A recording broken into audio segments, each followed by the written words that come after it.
2006 GMC Yukon Denali. Rear brake pads and rotors. What you want to do is remove your tire. This is a 7/8 lug nut. Make sure when you jack it up and you support it, make sure you support it with a jack stand. Okay? When you get the tire off, then you need to get to your caliper here. And you got two of these bolts. These are caliper bolts. Okay, these happen to be a 12mm head.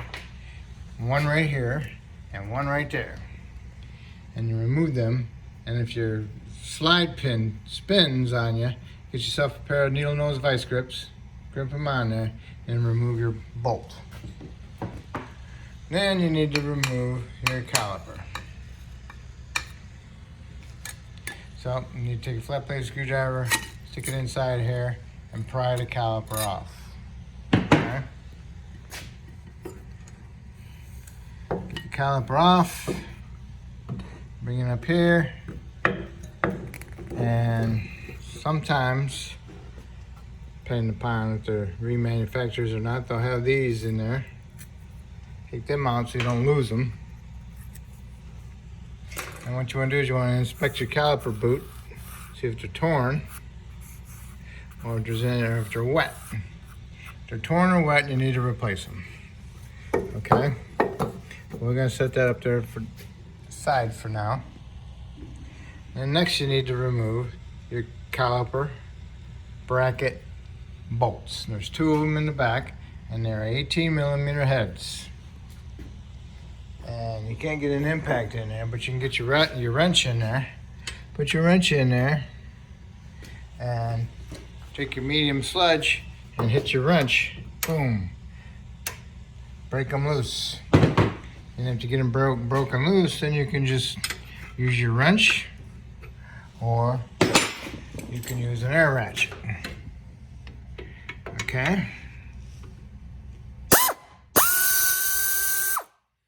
you're going to use an air ratchet, make sure you don't use it all the way until it gets pinched in between the bolt and the differential housing. You just want to get it out far enough so you can spin it with your fingers, okay? And that's what the caliper bracket bolt looks like.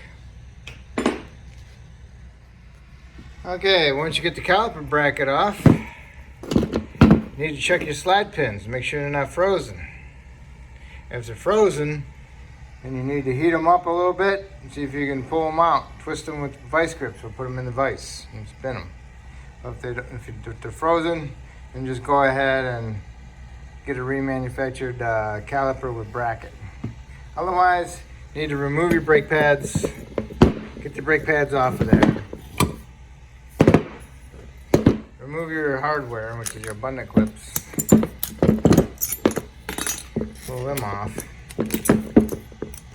If you're getting new ones, that's fine. You can bend them, but if you're not getting new ones, then take them off without bending them. Alright, so now inside there, in that U there, you need to clean all that rust out of there. Because if you have rust in there, rust expands, so when it expands, it squeezes your brake pads and doesn't allow them to move freely.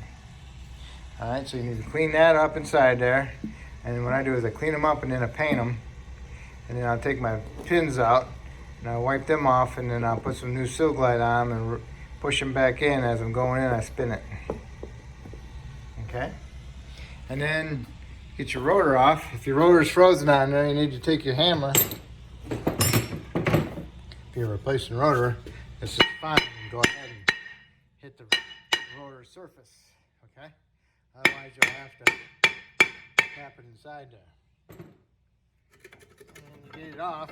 Sometimes they'll be stuck on the parking brake shoes, and they'll be tougher to come off because they'll have build up a rust ridge on the inside right here.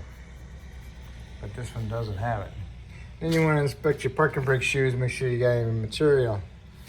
If the material's gone and you don't use your parking brake shoe, then just go parking brakes, just go ahead and remove the shoe, because you don't want to drag it in there for no reason.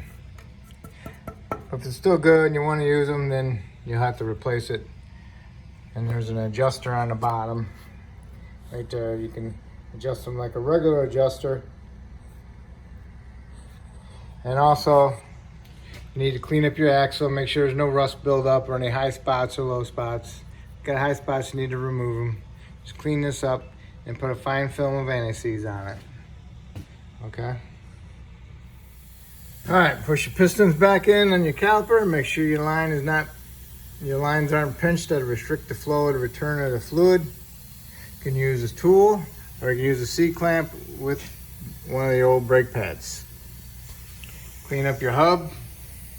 Get that cleaned up. Put a fine film of anti-seize on it. Clean up your bracket. Clean up your mounts and then paint them. And then take out your slides, wipe them off, and put some new Sil Glide on them, rub them around, and then push them in. Do not pack this with Sil Glide. You won't be able to compress it by pushing the pin in there. Your pin won't go all the way in. Okay? So next, we're gonna get our rotor, clean off our rotor with some soap and water, and use some glass cleaner to final wipe to clean them up. And then you can put your rotor on there. All right, here's a question about your parking brake shoes. All right, this one's all chunky and this one's gone. But if you look at it, there's not any rub marks on it. And if you look inside the rotor drum part, there's no rub marks inside there. So if you're not gonna replace your parking brake shoe, then just go ahead and leave it in there. If it's rubbing, then you should probably remove it or replace it, okay? It slides right into the adjuster. And here's the adjuster right here. Screw it one direction and it screws it out, and screw it the other direction and screws it in, okay? And it's got hold downs that are right here. What it does is, what you do is you take that whole park brake shoe and you slide it off, boom, like that. And then you pull them off to up one side, pry them out, and get them out from underneath that clip, and push it this way to get it out from underneath that clip. Then you can bring that whole shoe assembly this way, and you can weasel it through the axle. Stick it on there and then turn it and bring it out and put it in the same way. Okay, and then the backing plate, these always get all rusted out. If you're gonna replace the backing plate, then you're gonna have to pull the axle. Okay, then you gotta remove the rear end cover, pull the C-clips out, pull your axles out, then you can remove the 4 bolts behind here, and you can replace the backing plate. If you're gonna replace the backing plate, you might as well replace the shoes also, okay? Okay, you need to put your rotor on, get it on there, hold it flat, and turn it. If you hear any rubbing noise, then you gotta go ahead and inspect it. I heard a rubbing noise on mine, but I removed all the pieces of backing plate. So there's no backing plate left on there to touch it. So it's not making any scraping noise.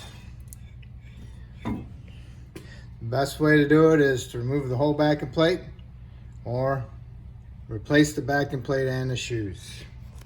I'm going to advise them and they can decide later.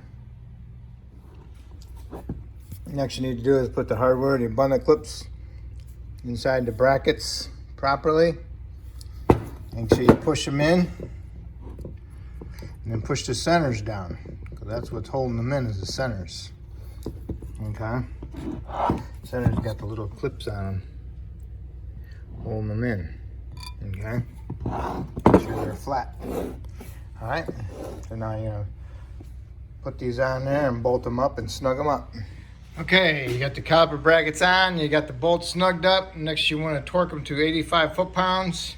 Once you got those torqued to 85 foot-pounds, you want to get your pads, and you got anti-squeakers on them. They only got them on one side.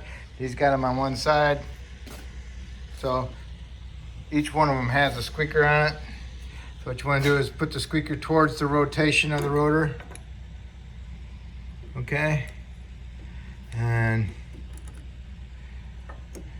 put it in there like So, boom, like that. Okay. The rotation of the rotor is this way. So you want the squeaker on the top. So I'm putting the top one in first, and then I'll put the back one in, the bottom one in. Top one in first because of the squeaker, and then I'll put the bottom one in the bracket. Okay.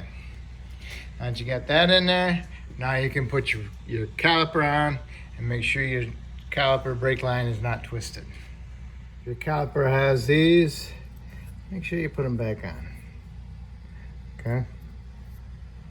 When you're pushing the caliper in there, you might have to push in the slide pins so you can get your caliper over them. And also make sure this brake line is not twisted. Make sure it looks like that. Okay. Now you can put these in and snug them up. And then you want to torque those to 30 foot-pounds. 25 to 30, actually. All right, your calipers are done. Next you need to do is do the other side the exact same way. And once you got both sides done, you need to put your tires on, torque your lug nuts to 140 foot-pounds, lower the vehicle down to the ground, pump your brake pedal up a couple times, start it up, push the pedal to the couple times to see how the pedal feels. If the pedal feels good, then that's awesome. Shut it off, open up the hood, check your master cylinder reservoir fluid level. If it's low, top it off. If it's good, then you're good to go. So that will complete your rear brakes. And if I helped you with this video, that's awesome. Hopefully you can help me out by subscribing, and I appreciate it. Thank you.